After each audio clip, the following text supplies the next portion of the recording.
every one of us who might have given the aptitude test at some point of time in our lives would know about logical statements, right? हम में से जो भी competitive exams में जो aptitude test होती है उसमें एक भाग होता है लॉजिकल स्टेटमेंट्स, जो तर्क के आधार पर सवाल पूछा जाता है. And there will be many interesting logical statements, but at the same time, all of them may not have truth, but those that have truth makes lot of sense. For example, when we say all guitars are musical instruments, all guitars are musical instruments, the reverse may not apply. It is interesting to note that not all musical instruments happen to be guitar. Only some of them could be, right? जैसे कि कुछ इस प्रकार होते हैं कि सब guitar जो वाद्य यंत्र है, लेकिन हर म्यूजिकल इंस्ट्रूमेंट या वाद्य यंत्र जो है वो गिटार होने का संभावना नहीं है. उसकी उल्टा जरूरी नहीं कि वो सच हो. And there is a logical statement that I would like to bring to your notice, which also talks about the Christian identity, speaking of a deeper truth. एक ऐसा ही स्टेटमेंट जो मैं आपकी के प्रति आपके ध्यान केंद्रित करना चाहूँगा, जो बहुत महत्वपूर्ण है एक मसीह पहचान के लिए. For example, please listen so carefully to this statement. All followers of Jesus are Christians. All followers of Jesus are Christians. But not all Christians are the followers of Jesus Christ. And it is so true. जैसा कि सब शिष्य जो है यीशु मसीह का अनुसरण जो करता है, उनकी चेला जो है वो मसीह जरूर है, लेकिन जरूरी नहीं है कि हर जो अपने आप को मसीह कहलाता है, बुलाता है, घोषित करता है, वो मसीह के अनुसरण ना करता हो. जरूरी नहीं कि वो मसीह का चेला हो, शिष्य हो. और ये बहुत गंभीर बात है. इस अंतर को समझना हमारे लिए बहुत जरूरी है. इसकी अहमियत है. When was the term Christians used for the first time in the Bible? Any idea? Yeah, it's in Acts chapter 11 and 26. The believers or the followers of Jesus at Antioch were the ones who were first called Christians. That is the kind of the birth of the term Christian from the literature of the Bible. हम देखते हैं कि प्रेरितों का काम उसका 11 अध्याय और 26वां पद में अंताकी की जगह पर जो विश्वासी लोग जो यीशु मसीह की अनुचरण कर रहे थे, यीशु मसीह की जो शिष्य थे, उन्हें मसीह करके पहले बार बाइबल में पुकारा गया है या संबोधित किया गया है. This is the original meaning of who a Christian is. It is the one by nature of following Christ is called a true Christian. यीशु मसीह को का अनुचरण करने के कारण वो मसीह कहलाना सही अर्थ होगा. But unfortunately, in today's world, the term Christian doesn't mean the same. When we say Christian, it is by birth or by religion that we mean a person is Christian. आजकल की दुनिया में ये समझना बहुत आसान है क्योंकि उसका अर्थ बदल गया और इसकी उल्टा मसीह उनको कहला जाता है जो जन्म से एक मसीह परिवार में पैदा हुए हैं या फिर जिनकी परिवार जो मसीह धर्म है ना उनके कागज पर है, उनको मसीह बुलाया जा सकता है. 2 कारण मैं बता रहा हूँ, जन्म से या कागज के कारण, है ना. हम अपने कागज में भी फिल करते हैं ना, जो भी एप्लीकेशन फॉर्म होता है उसमें रिलीजन को भी भरना होता है. कागजी मसीही या जो जन्म से उनकी जिस धर्म में उनकी माता पिता है, उसके कारण मसीह होना वो बहुत आसान है इस बात को, मसीह को इस प्रकार समझना। लेकिन बाइबल उसकी उल्टा बताती है कि हर जो मसीह परिवार में जन्म लेता है या हर किसी के पास जो कागज के रूप में एक प्रमाण है, वो जरूरी नहीं कि सही रीति से मसीह परमेश्वर की नजर में हो, है ना। परमेश्वर की नजर में मसीह कौन है? वही जो यीशु मसीह का अनुसरण करता हो। So today we are going to look at one of the most famous teachings of Jesus, which is called the Sermon on the Mount. You know, it's one of the lengthiest teachings of Jesus we can consider. Of course, Matthew must have put it as a lengthy thing for us. It could be a collection of speeches as well. But chapter 5, the whole of chapter 6 and chapter 7, 3 full chapters he dedicates for the sermon that is called Sermon on the Mount. Jesus' famous teaching. सबसे प्रसिद्ध शिक्षाओं में से यीशु मसीह का एक ऐसा उपदेश है जिसको पहाड़ी उपदेश कहते हैं। आज हम उसकी जो आखिरी भाग है उसका मनन हम करेंगे और ये करीबन इसी सत्य को वो दोहराती है। And Matthew very strategically places our today's portion as a conclusion to this entire sermon. और ये जो लेखक है मत्ती, वो आज की जो हमारे विषय है उसको एक निष्कर्ष के रूप में इस पूरी लंबी उपदेश के अंत में उसको प्रस्तुत करता है। So we'll try to look at 2 aspects of the true identity of the followers of Jesus. आज हम 2 ऐसा विषय जो मसीह का अनुसरण करने वाले का पहचान के बारे में 2 विषय आज हम सीखने की कोशिश करेंगे। What is the first identity of the follower of Jesus? He says the first identity for a follower of Jesus is that for him, for such a person, Jesus and his words are seen as a foundation for life.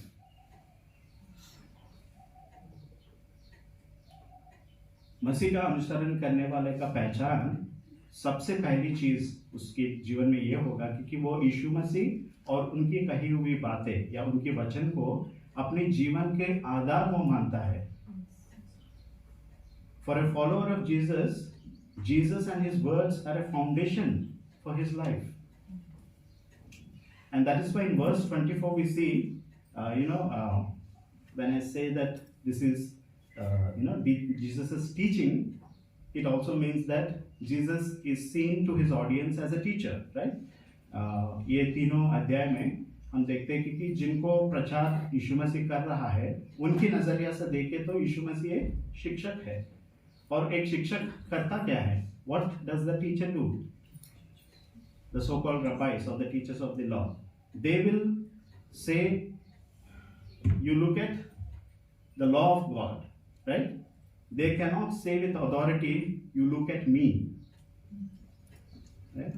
But whereas Jesus says here, these words of mine, everyone who hears and practices these words of mine, he is drawing the attention of his hearers to himself as a person. यहाँ पे बहुत अद्भुत चीज हम देखते हैं कि कोई भी शिक्षक होता है धर्मशास्त्र का, वो अपनी जो पाठक कहते हैं स्टूडेंट्स, उनका ध्यान परमेश्वर के वचन के ऊपर केंद्रित वो करेगा, ना कि वो अपने तरफ। उसके पास ये अधिकार नहीं है कि वो ये बताए कि मेरे बात मानो या मुझसे सीखो, बल्कि वो बोलेगा परमेश्वर के धर्मशास्त्र से मैं सिखा रहा हूँ या तुम्हें भी सीखना है। लेकिन यीशु मसीह यहाँ कहते हैं, क्या है हिंदी में क्या लिखा है? इसलिए जो कोई मेरी ये बातें सुनकर उन्हें मानता है। हाँ, मेरी ये बातें सुनकर यीशु मसीह अपने प्रति उनकी ध्यान को केंद्रित कर रहा है। Because he is the giver of law, because he is God himself, and every word that is spoken of Jesus is the word of God. एक तरह से यीशु मसीह ये कह रहा है कि आपको जो धर्मशास्त्र दिया है वो परमेश्वर, वो मैं ही हूं, और मेरी वचन ही परमेश्वर का वचन है. So what is the first aspect of the identity of the follower is that a follower of Jesus happens to have a direct personal relationship with God. यीशु मसीह का अनुसरण करने वाला जो चेला या शिष्य है वो परमेश्वर के साथ, यीशु मसीह के साथ एक प्रत्यक्ष और व्यक्तिगत संबंध होता है. Without a relationship that is directly personal with Jesus Christ, a person cannot be called a follower of Jesus. Jesus and his words are the foundation for his life. His relationship with Jesus, he counts as his foundation for life, and without which there is no claim to be a follower of Jesus Christ. परमेश्वर के साथ प्रत्यक्ष मतलब direct कहते हैं ना, प्रत्यक्ष रूप से व्यक्तिगत संबंध रखता है यीशु मसीह का शिष्य. You remember what happened at the death of Jesus? The curtain that was separating, that is restricting a common man's communion with the holy God is torn from top to bottom into two. अगर हमें याद है यीशु मसीह की जब मृत्यु हुई थी, उस समय जो पर्दा आम इंसान को परमेश्वर की पवित्र उपस्थिति में आने से रोकता है, वो ऊपर से लेकर नीचे तक दो में फट गया था. God is opening a direct personal relationship with every common man and woman who would like to respond to his forgiving love. परमेश्वर ने उस पर्दा को पाड़ने के पीछे जो कारण है क्योंकि हर एक इंसान, चाहे वो पुरुष हो स्त्री हो, जो परमेश्वर की क्षमा को प्राप्त करना चाहते हैं, उन्हें अब एक प्रत्यक्ष रूप में व्यक्तिगत संबंध जोड़ने के लिए अनुमति दे रहा है. वो रोक नहीं रहा है, सीधा हम परमेश्वर के साथ एक जीवित संबंध में आने के लिए. But we need to be aware of two extremes that can lead us astray here. लेकिन ऐसा दो बात है जो अतिवादी सोच के कारण हम भटक सकते हैं, जिससे हमें बचना है. एक विपरीत सोच हो सकती है. जो पहली चीज जो है, people may think that a direct relationship with God is not possible, so they look for indirect means. Maybe through a pastor they seek a relationship with God, maybe through a church they try to seek a relationship with God. They say that no direct relationship with God is possible. I'm a sinner, God cannot accept, a holy God cannot accept me to be, I don't have the assurance that my sins are forgiven. Pastor साहब आप मेरे लिए प्रार्थना करिएगा मेरी तरफ से, क्योंकि मैं एक पापी इंसान हूँ, एक पवित्र परमेश्वर से सीधा संबंध में नहीं रख सकता, तो इसलिए वो परोक्ष रूप से परमेश्वर के साथ संबंध रखने की कोशिश करते हैं. No, that is not true. God loves us and invites us that we come, and in our solitude we can close our doors in our own room and we can talk to a living God who is with all holiness in spite of the fact that we are sinners. परमेश्वर हमें अकेले अपने कमरे में बिना किसी के सहारे, बिना किसी के माध्यम से, परमेश्वर एक पवित्र होने के बाद भी पापी व्यक्ति जो हम होने के कारण होने के बावजूद भी हमसे संबंध रखने के लिए वो तैयार है. No human can mediate relationship with God. It is only Jesus whom God has appointed to mediate our relationship with God. कोई इंसान आपके और परमेश्वर के बीच के संबंध में मध्यस्थता नहीं कर सकता है. यीशु मसीह ने कर चुका है वो, और अब आपके पास एक प्रत्यक्ष रूप में एक व्यक्तिगत संबंध परमेश्वर के साथ रखने के लिए परमेश्वर ने आपको अनुमति दी, मुझे अनुमति दी. What is the second extreme? दूसरी जो अतिवादी सोच क्या है? Some people go to the extreme of saying that I have a relationship with God and I don't need anybody else. You know, what is the need for a pastor? What is the need for a church? What is the need for a fellowship? What is the need for a fellow believer? I will sit at my home. I will not go to church. I know everything. God speaks to me directly. Me, and my relationship with God. That is a sign of arrogance and pride. दूसरी जो विपरीत सोच हो सकती है, जो अतिवादी सोच जिससे हमें बचना है, वो ये है कि कुछ लोग ये भी मानते हैं, हाँ मेरा परमेश्वर के साथ प्रत्यक्ष रूप में एक व्यक्तिगत संबंध है और वो मेरे लिए काफी है, मुझे किसी और की जरूरत नहीं है, कि मुझे चर्च जाने की जरूरत नहीं है, मुझे पास्टर जो प्रचार करते हैं उसको सुनने की जरूरत नहीं है, जो दूसरे विश्वासी है उनके पास जाने की या उनके साथ संगति करने की आवश्यकता नहीं है, मुझे सब कुछ मालूम है, परमेश्वर सीधा मुझसे बातचीत करता है, मैं अपने आप में अपने परमेश्वर के साथ रिश्ते में संतुष्ट हूँ। ये घमंड का एक संकेत है, इससे भी हमें बच कर रहना है। So if we truly claim to be the followers of Jesus, the question is therefore, do I have a direct and a personal relationship with Jesus and His Word? तो सवाल ये उठता है, अगर मैं अपने आप को ये दावा करता हूँ कि मैं सच में मसीह हूँ, अर्थात सच में यीशु मसीह का अनुसरण करने वाला हूँ, तो एक सवाल उठता है कि क्या मेरा प्रत्यक्ष रूप में परमेश्वर के साथ एक व्यक्तिगत संबंध है कि नहीं? And the second thing, दूसरा, what is the second aspect of the identity of the follower of Jesus, a true Christian?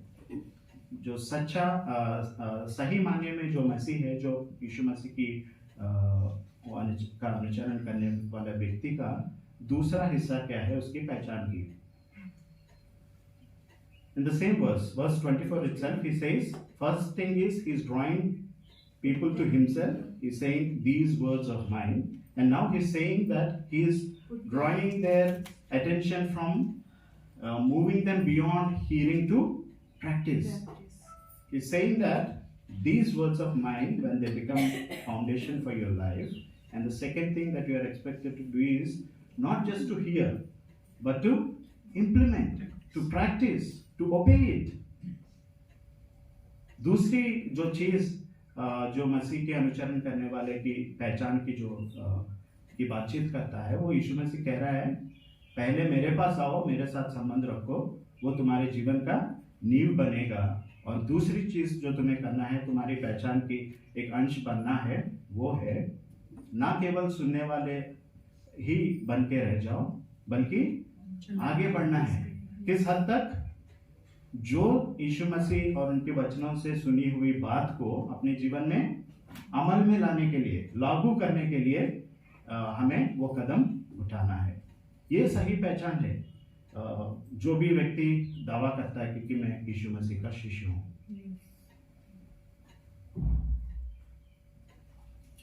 During this time, the Jewish teachers, they were in a debate. You know, the debate, they say that yes, it is important to hear and also to do the law of God, but most of them, they said in their debate that it is it is necessary to hear and to obey God's law, but it is more important to hear, because unless you hear, how can you do it? जो यहूदियों की जो शिक्षक है, जिनको रब्बी कहते हैं ना, उनके बीच में एक विवाद या बहस जैसा है, तो जिसमें वो लोग कहते हैं, हाँ ये नेसेसरी को क्या कहते हैं हम? हाँ, ये जरूरी है कि परमेश्वर के धर्मशास्त्र के बारे में हम सुने और उसका पालन भी करें, लेकिन उन दोनों में से सबसे महत्वपूर्ण सुनना है, क्योंकि सुनने के बिना करेंगे कैसे, उसको अमल में लाएंगे कैसे? But very interestingly, Jesus reverses that formula. No, he does not discount hearing, but he says that what is more important? Practice of what you hear is more important than hearing too many things. लेकिन यीशु मसीह उनका ध्यान केंद्रित करते हुए इस सच्चाई को बता रहे हैं कि हाँ, दोनों जरूरी है, लेकिन सबसे आवश्यक चीज ये है, चाहे आप कम सुने, उसको अपने जीवन में 100% लागू करने की जो प्रयास आप करेंगे, उसकी महत्व ज्यादा है, अधिक है.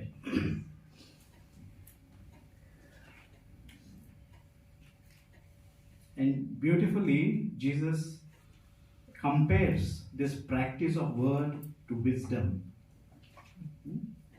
यहाँ पर हम देखते हैं कि परमेश्वर की से सुनी हुई हर एक वचन को अपने जीवन में अमल में लाना, इस बात को परमेश्वर ने बुद्धिमानी से तुलना की. Somebody said, right, wisdom is knowledge in practice. किसी ने बताया था ना कि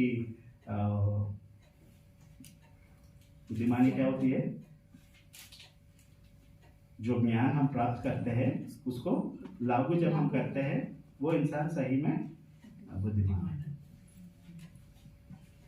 And this is a very important aspect of our lives that we need to be very, very conscious, because we have mobile these days, and we are inclined to hear too much, in fact, and sometimes most of our days,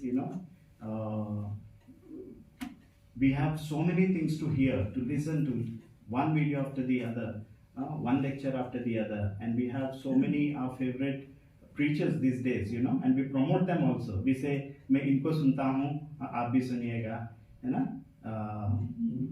There is so much of hearing. आज की mobile के कारण जो है, बहुत कुछ सुनने के लिए हमारे हाथ में, हमारे पास उपलब्ध है. But the principle is, don't listen too many things. Rather, I would say, again, listening to many people is also trying to establish an indirect relationship with God. I would rather propose, spend more time in person with God, with your personal Bible, and ask God to open your eyes, open your ears, open your heart to be able to understand. Because if you are a believer, we have already learned it. What is it? The author of God's word is with us. He lives in us. The Holy Spirit is our teacher. बल्कि मैं ये कहूँगा कि जितना अधिक हम दूसरों को सुनते रहेंगे, दूसरों की कही हुई बातों को हम पढ़ेंगे, चाहे वो वचन के बारे में ही क्यों ना हो, हम ये ना कोशिश करेंगे कि परमेश्वर के साथ परोक्ष रूप में हम संबंध रखें, किसी के द्वारा, किसी के माध्यम से हम परमेश्वर के साथ संबंध में रखें. बल्कि मैं ये कहूँगा कि हम अपने अपने कमरों में व्यक्तिगत रूप में शांतिपूर्वक सीधा परमेश्वर के साथ उस संबंध में उनके वचन को पढ़े और उनसे विनती करें कि हमारी आंखों को, हृदय को, हमारे कानों को खोले, ताकि वो पवित्र आत्मा जो हमारी शिक्षक है, जो हमारे अंदर रहता है, हमारे साथ रहता है हमेशा के लिए, वो हमें सिखाए. So what is the formula here? Not formula actually. What is our identity? It's part of our identity, right? A follower of Jesus is a person who obeys, who not just hears. And remember that without obedience, there cannot be transformation in anybody's life. Only obedience brings or opens up the possibility for a changed life, a changed behavior. परमेश्वर के वचन को लागू करने के बिना किसी व्यक्ति के जीवन में परिवर्तन आना असंभव है. These are the two things. Number one, the first identity is that Jesus and his words become the foundation for the life of a follower of Jesus. Number two, a follower of Jesus not just hears what God says, but he practices it. तो दो विषय हमने सीखा है, दो ऐसी पहचान है जो मसीह का अनुसरण करने वाला का. जो सबसे पहला चीज, यीशु मसीह और उनके वचन को अपने जीवन की नींव माने, आधार माने, और दूसरी चीज वो व्यक्ति ना सिर्फ परमेश्वर के वाणी या उनके वचन को सुनने वाला ही तक ही सीमित ना रहे, वो उसकी लागू अपने जीवन में करता है। 2 examples I would like to give to you, and both from the book of Luke, one from chapter 18 and the other from chapter 19. You must be aware of these 2 very familiar characters. Firstly, there is a rich young ruler, right? We see in Luke chapter 18, and he was so full of, out of his eagerness, he comes to Jesus and he says, what must I do to inherit eternal life? And then Jesus says, you do this, you do that, and he talks about the commandments, few of them, not all of them. That's very interesting to see there. And then he says, I've been doing it right from my childhood. कुछ नया है तो बताओ, है ना? एक जवान व्यक्ति जो धनी भी है, जवान है, और समाज में उनका स्थिति क्या है, उनकी स्थान क्या है, एक अधिकारी, वो यीशु मसीह के पास आकर कहता है कि अनंत जीवन पाने के लिए मुझे करना क्या है। यीशु मसीह उसको आज्ञाओं के बारे में बताता है, लेकिन हर आज्ञा के बारे में नहीं बताता है। कुछ चीज़ों के बारे में जो वो नहीं करता है उसको हटाकर वो बाकी कहता है, और वो बहुत कॉन्फिडेंस के साथ कहता है कि अरे बचपन से तो मैं ये सब कुछ करते आया हूँ, कुछ नया है तो बताइए। And in fact, Jesus talks about the practice of those very commandments, and he says, okay, you sell all your property, and then he didn't say, you know, you take care of yourself. He said, follow me, I'll take care of you.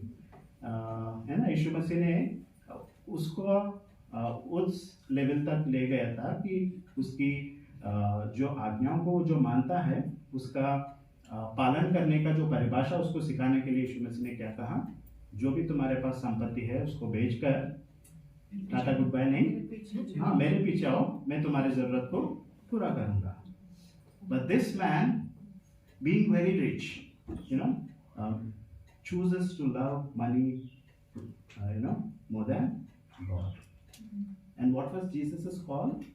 Follow me. And he rejected to follow Jesus. And that speaks that he does not want a relationship with Jesus. There is no foundation and there is no inclination to practice God's word. He rejected God's call to follow him. हम हर एक पद इसलिए नहीं देख रहे क्योंकि समय काफी होगा। Second example, a positive one, is what we see in Luke chapter 19. It is about Zacchaeus. You know, he is also very rich, maybe by means of extorting money, right, as a tax collector. And therefore, his social status was, people began to label him as a sinner. दूसरा व्यक्ति को हम देखते हैं लूका की इंजील उसका 19 अध्याय में, एक व्यक्ति हिंदी में क्या है, जक्कई, हाँ, और ये व्यक्ति भी बहुत धनी है, चाहे वो गलत रीति से उसने कमाया हो, और समाज में उसकी क्या स्थान है, लोग उसको क्या कहते थे, एक पापी करके उसको संबोधित करते थे। Right? Interestingly, you don't see much of Jesus's words being spoken to him. यहाँ पर इस बात की ज्यादा जिक्र नहीं की गई है कि यीशु मसीह ने फलाना चीज करने के लिए इसको कहा। उन्होंने सिर्फ एक बात कही, मैं आके तुम्हारे घर में आना चाहता हूँ, या तुम्हारे साथ बैठ के खाना चाहता हूँ, या तुम्हारे साथ रहना चाहूँगा। और वो बहुत खुश होकर यीशु मसीह को अपने घर ले जाता है, और जो बातचीत हुआ है उनके बीच में वो हमें मालूम नहीं, लेकिन उसके परिणाम में उसके जीवन में जो निर्णय उसने लिया, जो बदलाव हम देखते हैं, वो आज्ञाकारी होने के प्रति है, सुनने के प्रति नहीं, बल्कि जो उसने सुना होगा उसको अपने जीवन में तुरंत अमल करने की योजना उसने बनाया। क्या था वो योजना? आधी संपत्ति मैं गरीबों को दे दूंगा, जो यीशु मसीह ने जवान को बोला था ना। और दूसरी बात, अगर मैं किसी से गलत रीति से मैंने लिया हो, उसका 4 गुना मैं वापस करूंगा। ये है परमेश्वर के वचन की लागू करने का मतलब। एक जवान व्यक्ति था जो ताकतवर, समाज में भी उसका अच्छा नाम था, एक अधिकारी था, यीशु मसीह ने खुद अपने शब्दों में कहा मेरे पीछे आओ, उसने इनकार कर दिया। और एक ऐसा व्यक्ति जो पापी था समाज में, जिसका लोगों की नज़र में वो उसको नीच माना जाता था, वो इंसान धनी होने के बावजूद यीशु मसीह को उसके जीवन में आने के कारण उनकी बात का पालन करना शुरू किया। Whom does my life resemble? इन दोनों में से किसके तरह मेरा जीवन है? Obedient, willing to obey as Zacchaeus, or rejecting to follow Jesus as the end ruler? जक्कई की तरह हम परमेश्वर की बात को अपने जीवन में लागू करना चाहने वाले व्यक्ति है हम, या उस जवान के जैसा जो यीशु मसीह के पीछे चलने का इनकार किया। And finally Jesus gives two outcomes of a true follower of Christ. A true Christian is a follower of Christ, and a follower of Christ has two aspects of identity. Number one, he counts Jesus and his words as his foundation. Number two, he is inclined more to the practice of God's word than hearing it. ये दो चीज़ें हमने देखा है जो एक यीशु मसीह के चेले होने के नाते जो पहचान होना चाहिए। ये दो चीज़ जब हमारे जीवन में होते हैं उसका दो परिणाम होते हैं। Number one,